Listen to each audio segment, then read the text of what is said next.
Ce qu'on appelle la prophétie ou nubuwa a une origine. Vous savez qu'Allah dispose d'une face qui est totalement cachée. Il n'a guère donné aux créatures la capacité d'appréhender sa forme de divinité originelle qui est constituée même de l'existence d'Allah. Aucune créature n'a accès à cette enceinte sacrée et impénétrable. Au niveau des uluhiyat, il y a 3 formes de division dont chacune indique une piste d'apprentissage. Parce que quand on te parle de uluhiyat, il y a ce qu'on appelle uluhiyatu zati.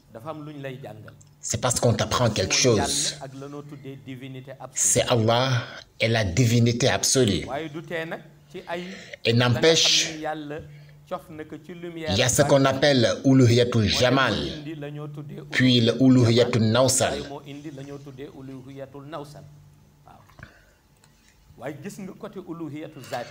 À propos de uluhiyatul zati, ou la divinité absolue, nous pouvons dire que la plupart des philosophes dans ce monde ont été déviés et se sont égarés en s'essayant à son interprétation. Comment Allah s'est établi?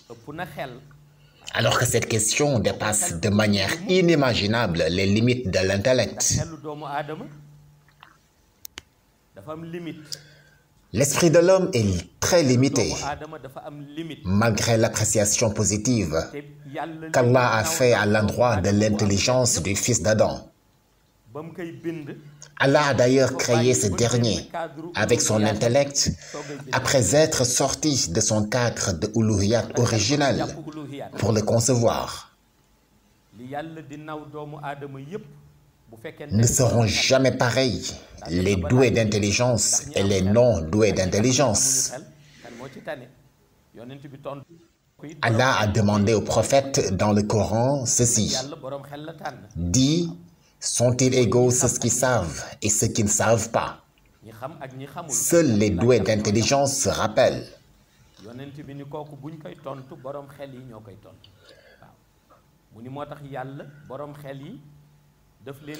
Voilà pourquoi Allah prend toujours comme témoins les doués d'intelligence sur tout ce qui concerne ses messages à lui.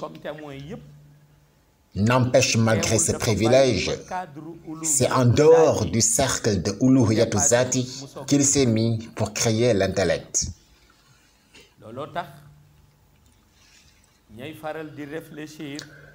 Voilà pourquoi ceux qui, d'habitude, réfléchissent ou font des études à propos d'Allah, du comment et du quand s'est-il établi, vont jusqu'à se perdre profondément en conjecture du fait de leur science, soi-disant, uniquement parce qu'ils utilisent leur intelligence. Et il y a de ces considérations que l'intellect ne pourra jamais saisir. Voilà la raison pour laquelle Allah, c'est seul, à tout point de vue, dans le cadre de la divinité absolue, où il est vraiment unique. Et c'est de cette manière qu'il a toujours invité le prophète dans le cadre de la livraison du message universel, d'exhorter ses fidèles qu'Allah n'aime pas qu'on l'associe à qui ou quoi que ce soit. Certes, Allah ne pardonne pas qu'on lui donne des associés.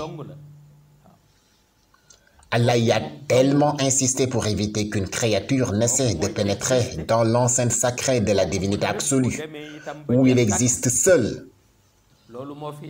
C'est lui qui y demeure, même quand tout disparaîtra. Toute chose périt excepté l'essence d'Allah. C'est ça la divinité absolue, que jamais l'intellect ne peut comprendre et ne comprendra jamais.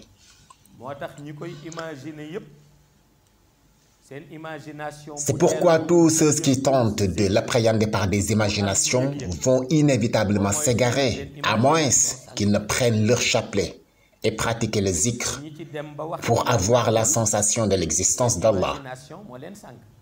Tous ceux qui sont allés jusqu'à nier l'existence d'Allah ne sont arrivés à cette conclusion que par l'intermédiaire de leur imagination infertile. À ce niveau d'imagination de l'existence d'Allah, il devient très facile à l'intellect de trébucher, puis de tomber entre les mains d'Iblis qui va le récupérer. Seul le zikr peut permettre à l'homme d'interpréter l'essence de la divinité absolue. Voilà pourquoi Allah affirme dans le Coran, et certainement le zikrullahi est le plus grand.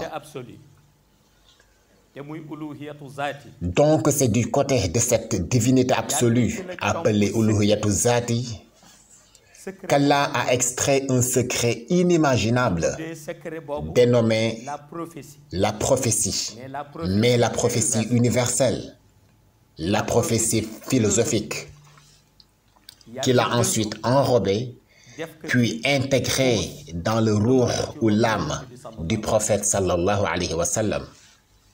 La prophétie universelle,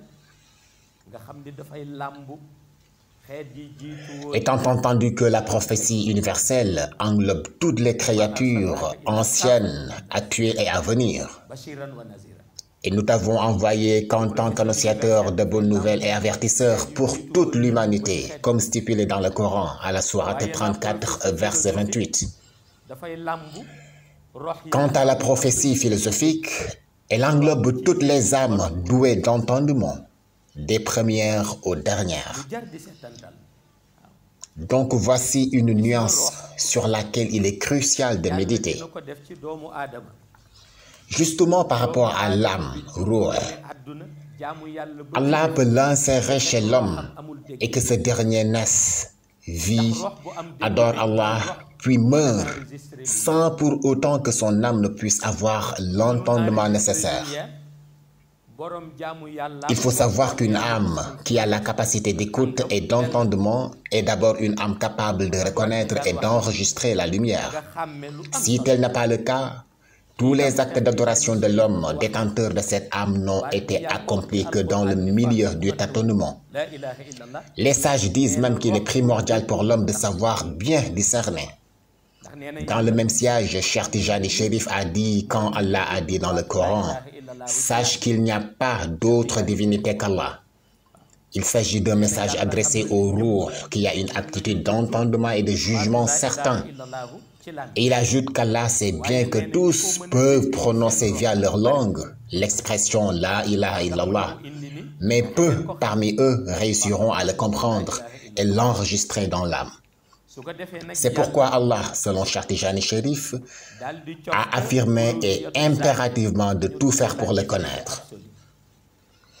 En somme, c'est ainsi qu'Allah, après cet extrait tiré de la divinité absolue, qui est entièrement de secret, a mis en place la nubuwa ou la prophétie universelle, destinée à toutes les créatures depuis la création jusqu'à la fin des temps, mais aussi la prophétie philosophique, exclusivement réservée aux hommes doués d'entendement et de jugement. À l'issue de cette étape, chacun aura la latitude d'interpréter la réalité essentielle d'Allah. C'est ce qu'il a appliqué chez le prophète avant de lui confier sa mission sur terre. Ce fut pour lui un très grand chantier consistant à définir pour chaque être la façon d'être spirituellement éduqué par le prophète qui ne connaît que la bienfaisance cependant.